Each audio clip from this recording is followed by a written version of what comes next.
အင်္ဂလိပ်နဲ့ပါဠိတစ်ခုပြီးတစ်ခုနဲ့အခြားဘာသာစကားအများကြီးနဲ့ညီနွယ်တယ်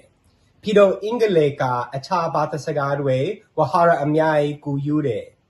ဒါဆိုဘာသာစကားရဲ့သမိုင်းအဆက်နဲ့စကားလုံးရဲ့ရင်းမြစ်နားလည်ရင်အင်္ဂလိပ်စကားဖို့ထမ်းမယ်ဒီနေ့ချိတ်ထောက်တွေအချောင်းလေးလာမယ်နော်ချိတ်ထောက်တွေဆိုပါဠိပါတာလို့ခေါ်တယ်အင်္ဂလိပ် foot လို့ခေါ်တယ်ဒီရှေးဟောင်းဘာသာစကားလေးမျိုးအကုန်လုံးမှာစကားလုံးအဆင်းတူတယ်ဆိုပါဠိရရှေးတော်ဖြေတက္ကတာစကား part လို့ခေါ်တယ်ရှေးအင်္ဂလိပ် foot Latin စကား pad Greek စကား pod အဲ့ဒီဘာသာစကားလေးလုံး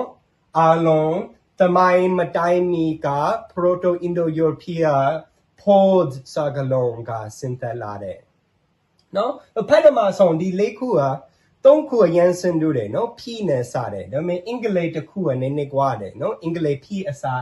F အတန်နဲ့စတယ်ပါချောင်းလေးဆိုတော့ F နဲ့ P တကယ်ဆင်းတူတယ်နော်အတန်နှစ်ခုစလုံးနှုတ်ခမ်းတွေနဲ့အတန်ထွက်တယ်နော် so အင်္ဂလိပ်ရှေးတော်ဖြေ Proto-Germanic စကားမှာသူတို့ P နဲ့ F ကြားတဲ့အတန်နဲ့ပြောတယ် Pua လို့မျိုးအတန်ဒါဆို Fort လို့ခေါ်တယ်အဲ့ဒါဒီစင် F အတန်အထိပြောင်းတယ် Fort ဖက်နမဆောင်ရှေး Greek ကဂူယူတဲ့အင်္ဂလိပ်ဝါဟာရအချောင်းလေးလာမယ်နော် so Greek ချိတ်ထောက် pod လို့ခေါ်တယ်အင်္ဂလိပ်ဆို pad ပြောတယ်အင်္ဂလိပ် podiatry စကားလုံးရှိတယ်နော် podiatry ဆိုရှေးဘဝနာအထုကူနော် so ရှေးဘဝအယုံဆိုင်တဲ့ဆရာဝန်တွေက podiatrist လို့ခေါ်တယ်ပြီးတော့ podium စကားလုံးလေးရှိတယ်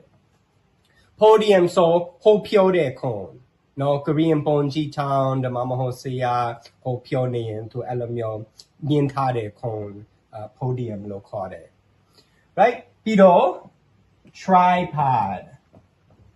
tripod so camera အတွက်သုံးချောင်းထောက် right အဲ့ဒါလေး pod ပါတယ်ပြီးတော့တေးပန်ဆိုင်ရာဝါဟာရအများကြီးနဲ့ဒီပါတယ်အထူးသဖြင့်တေးပန်တတဝ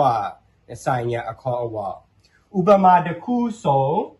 sauropod okay sauropod ဘာအဓိပ္ပာယ်လဲဆိုတေးပန်ပညာမဲ့ dinosaur sauropod လို့ခေါ်တယ်ပါချောင်းလေးဆိုတော့သူတို့ dinosaur ရုပ်ချွင်းဖတ်တမတွေ့တဲ့အချိန်ဒီအကောင်ဘာလဲမသိဘူးဒါပေမဲ့သူတို့သိတယ်သူတို့ချိတ်ထောက်တွေတွားထွားတာတော့ချိတ်ထောက်တွေနဲ့ဆင်တူးတယ်နော် so sauro Greek စကားအဓိပ္ပာယ်တွားထွားတာတော့ lizard လို့မျိုးဖားတာချိတ်ထောက်နော် so အဲ့ဒါအချောင်း dinosaur sauropod လို့ခေါ်တယ်ပြီးတော့ Latin စကား pad ကလည်းအင်္ဂလိပ်တာတော့အခေါ်အဝေါ်တွေကဆင်သက်တယ်so ဥပမာယေဘူးယာအခေါ်အဝေါ် biped okay by Latin number 1 so biped အဲ့ဒါချိန်နေချောင်းတာတော့တွေနော်လူတွေလို့မျိုးဒါမှမဟုတ် quadrupedနော် quadra so Latin စကား number 4 so ချိန်လေးချောင်းတာတော့တွေ quadruped လို့ခေါ်တယ်ဒီအတွက်တကယ်အခေါ်အဝေါ်နှစ်ခုရှိတယ် because Greek စကားကtetrapod လေးခေါ်လို့ရတယ် so ရှေးဟောင်းခြေလေးချောင်းသားတော်တွေတေးပန်ဆိုင်ရာအခေါ်ပေါ် tetrapod Greek ကနော် pod pad tetra so Greek number 4ပြီးတော့ဖုံးမှန်နေတိုင်းခေါ်တဲ့အကောင်တွေ so centipede right centipede so ကင်းချင်မြနော်ကင်းချင်မြ cent so တရားနော်ကင်းချင်မြခြေထောက်တရားလောက်ရှိတယ်ပြီးတော့ millipede no millipede so Myanmar sitina no milla Latin detown အတိပ္ပယ် so sitima ခြေထောက် detown လောက်ရှိတယ်เนาะအမှန်တကယ်မဟုတ်ဘူးတော့အများကြီးရှိတယ်เนาะ so centipede ကင်းချင်မြခြေထောက်တရား millipede detown ခြေထောက် detown လောက်ရှိတယ်Latin pad ကအခြားအင်္ဂလိပ်ဝါဟာရအများကြီးရှိတယ် so pedicure အဲ့ဒါအမျိုးသမီးများဆိုတပြင်းတည်တယ်အဲ့ဒါခြေသိအလားဖြစ်ပေမှုနော် so cure အင်္ဂလိပ် care လို့မျိုး Latin အဓိပ္ပာယ်ပြုစုပေးတယ်နော် so ခြေဆောက်ပြုစုပေးတယ် pedicure လို့ခေါ်တယ်ဒါမှမဟုတ် paddle ဆိုချိန်နေနော်ချိန်နေ right ခြေထောက်နဲ့ဖိတဲ့ကလို့ဆို paddle လို့ခေါ်တယ်အဲ့ဒါလေး pad ပါတယ် okay ပြီးတော့ pedestal so ပန်ပူပန်အိုအတွက်အောက်ခံခုံ right အဲ့ဒါ you know အဲ့ဒီပန်ပူပန်အိုအတွက်ခြေထောက်လိုမျိုးပုံစံရှိတယ် so pedestal လို့ခေါ်တယ်ပြီးတော့ pedigree ဒီကနည်းနည်းရှုပ်တယ်နော် so pedigree အဓိပ္ပာယ်မျိုးယုံမှတ်တမ်းနော်လူတွေအတွက်အကောင်တွေခွေးတွေနွားတွေအတွက်သူတို့မျိုးမှတ်တမ်းအကြောင်းပြောတယ်အဲ့ဒါ pedigree လို့ခေါ်တယ်ဘာကြောင့်လဲဆိုတော့ so ဆွေးမျိုးဆက်စရာကိုတွေးရင်ပုံစံကကြိုးကြငါရခြေထောက်နဲ့ဆင်တူတယ်နော် so ဒီကဆရာပြီးတော့ဆရာရမိဘတွေပြီးတော့ပေါ်ပါတွေနော်အဲ့ဒါသူတို့ထင်တာကြိုးကြငါရခြေထောက်လိုမျိုးပုံစံနော် so Greek Latin ရအဓိပ္ပာယ်ကြိုးကြငါရso ကြိုးကြငါရခြေထောက်လိုမျိုးအဓိပ္ပာယ်ရှိတယ် okay ပြီးတော့ Italy စကားနော် Italy စကား Latin ကတိုက်ရိုက်ဆင်းသက်လာတယ် so တောင်ခြေဒေသကိုပြည့်မောက်ခေါ်လို့ရတယ်နော် Italy ဆိုခြေထောက်ပြည့်လို့ခေါ်တယ် Mount ဆို mountain right အင်္ဂလိပ်အခြားစကားလုံးက foothills right hills ဆိုတောင်ကုန်း right ပြည့်မောက်အဲ့ဒါတောင်ရခြေထောက်လို့မျိုးတောင်ခြေဒေသLatin pad ကနေ Latin စကားကြိတ်ကျင့်အတွက်စကားလုံးလေးရတယ်အဲ့ဒါ pedestal so pedestal ကအင်္ဂလိပ်ဝဟာရလေးစင်သက်တယ်ဥပမာ pedestrian အင်္ဂလိပ်စကားမှာအဓိပ္ပာယ်နှစ်ခုရှိတယ် pedama ဆုံးကခြေချင်းရှောက်သူနော်ရှေးဟောင်းခေတ်ကဆိုအမြင့်လူဒန်းစာလူတွေမြင်းစီးတယ်ဒါဆို equestrian လို့ခေါ်တယ် Latin စကားဆိုမြင်း equus ခေါ်တယ်ဒါဆို equestrian နော်စင်ရေးတဲ့လူတွေရောကြိတ်ကျင်နဲ့တွားရတယ်ဒါဆို pedestrian နဲ့ equestrian လို့ခေါ်တယ်ပြီးတော့အင်္ဂလိပ်နဲ့တာမညာလေ pedestrian လို့ခေါ်တယ်နော်စင်ရေးတဲ့လူနော်အနေလူဒန်းစာလူတွေနဲ့ဆိုင်တဲ့စကားလုံးဆိုတာမညာလေခေါ်တယ်ပြီးတော့နောက်ပိုင်း Latin စကားဒီ pedestal စကားလုံး hedonym အတိပြောင်းပြီးတော့နောက်တစ်ဆင့်ရှေးဟောင်းဖြစ်တဲ့စကားမှာဖြစ်ရင်အတိအဲ့ဒီစကားလုံးပြောင်းတယ်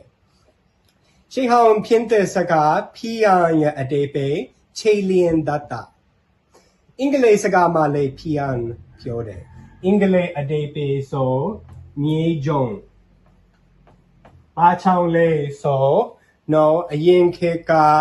ခြေလျင်တတ်တာတွေမြေကြုံတွေစီကနေစူးစီးမယ်နော်ဆိုအင်္ဂလိပ်မြေကြုံဖြစ်ရင်လို့ခေါ်တယ်ပြီးတော့အခြားတဲ့စင်တူတဲ့အင်္ဂလိပ်ဝဟာရလေးဒီဖြစ်ရင်နဲ့စင်တူတယ်အဲ့ဒါ pawn so စစ်တူရင်မှာနေရုပ် pawn လို့ခေါ်တယ် right so စစ်တူရင် pawn ရှိတယ်ပြီးတော့အခြားအဓိပ္ပာယ်ကအသုံးချခံရသူအင်္ဂလိပ်လိုနဲ့ pawn လို့ခေါ်တယ်နော်စစ်တူရင်ဆိုအနည်းဆုံးအယုတ်နော်အစစ်အနည်းဆုံးအယုတ် pawn ဒါဆိုအစစ်နင်းတဲ့အသုံးချခံရတဲ့သူတွေအင်္ဂလိပ်လိုနဲ့ pawn ခေါ်မယ်ဒီဖြစ်ရင်ကနောက်ဆုံးစကားလုံးလေးရှိတယ်အဲ့ဒါ pioneer pioneer ဆိုရှေးဆောင်သူနော်ဥပမာအမေရိကဖက်ဒမဦးဆုံးရောက်တဲ့လူပြူတွေက pioneer တွေခေါ်တယ်နော် so ဒီအောင်လို့ you know Chilean ကစဉ်းသက်လာတယ် so Chilean data တွေသူတို့ရှေးဆက်စီစိတ်လွတ်မယ်အဲ့ဒါချောင်း pioneer ရှေးဆောင်သူတွေဆိုင်တယ် Yo နဲ့ Latin expedio right so ဒီအနစ်ခုကချိတ်ထောက်နဲ့ဆိုင်တယ် expedio အဓိပ္ပာယ်ဆိုတန်ချေချင်းခက်တီ expedio so sanction back တန်ချေချင်းလွတ်တီ okay so ဒီတွေကအင်္ဂလိပ်ဝါဟာရလေးရှိတယ်ဥပမာ expedio တန်ချေချင်းခက်တီ so အင်္ဂလိပ်မှာ impede ဖြုံးမယ် impede ရဲ့အဓိပ္ပာယ်ဟန်ထားသည် handafi ပြောရမယ်နော်ပြီးတော့စင်တူတွေ impediment so impediment ကအဟံအတာ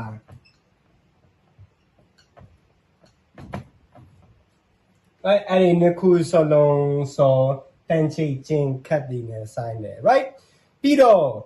နိုင်ငံရေးဆိုင်ရာ impeach စကားလုံးလေးရှိတယ်နော်ဥပမာသမ္မတ Trump impeach ခံရတယ်နော် impeach ဆိုအဓိပ္ပာယ်လွှတ်တော်သမ္မတကိုဆွဲဖြစ်တဲ့ထိန်းချုပ်လိုမျိုးအဓိပ္ပာယ်နော်ဆိုလွှတ်တော်သမ္မတကိုထိန်းချုပ်သမ္မတကိုတန်ချိတ်ချင်းခတ်ရင် impeach လို့ခေါ်တယ်နော်အဲ့ဒါဖြစ်တဲ့ empathy ကစဉ်းစားတယ်နော်ဖြစ်တဲ့ဆို Latin ကစဉ်းစားတယ်တော့ဆိုစဉ်းတူတယ်ပြီးတော့ expedio နော် expedio sanction back တန်ချိတ်ချင်းလွတ်သည် so အဲ့ဒါက expedite အဓိပ္ပာယ်ရှိတယ် expedite so မြန်ပြီးမြောက်စေသည်နော်အမြန်ပြီးမြောက်စေသည် expedite နော် expedio တန်ချိတ်ချင်းလွတ် so အခြား Latin အဓိပ္ပာယ်စေလွတ်သည်လိုမျိုးအကောင်အထည်ဖို့သည်လိုမျိုး alright ဒါဆို expedite အပြင် expedient အဓိပ္ပာယ်အင်္ဂလိပ်အဓိပ္ပာယ်လေးရှိတယ် right expedient so သင်္တိုသည် no သင်္တိုသည် right အဲ့ဒါတခုခုသင်္တိုရင် so တန်ချိတ်ချင်းတွေလွတ်မယ်နော် okay ကထွာလို့ right expedient သင်္တိုသည်နောက်ဆုံးတော့ expedition right expedition so လေးလာရေးခရီးကြီး right let's go on expedition တေးပန် expedition တေးပန်လေးလာရေးခရီးအဲ့လိုမျိုးနော် so အဲ့ဒါလေးတန်ချိတ်ချင်းလွတ်သည်လိုမျိုးနော် so အင်္ဂလိပ်မှာဒီပါဠိပတာ Latin pad Greek pod pad လိုမျိုးအဝါဟာရအများကြီးရှိတယ်နော်ဒီလိုမျိုးစကားလုံးရင်းမြစ်ကိုစိတ်ဝင်စားရင်မိခွန်တွေရှိရင် comment ပေးပြီးတော့ဆရာပို့ပြီးရှင်းပြမယ်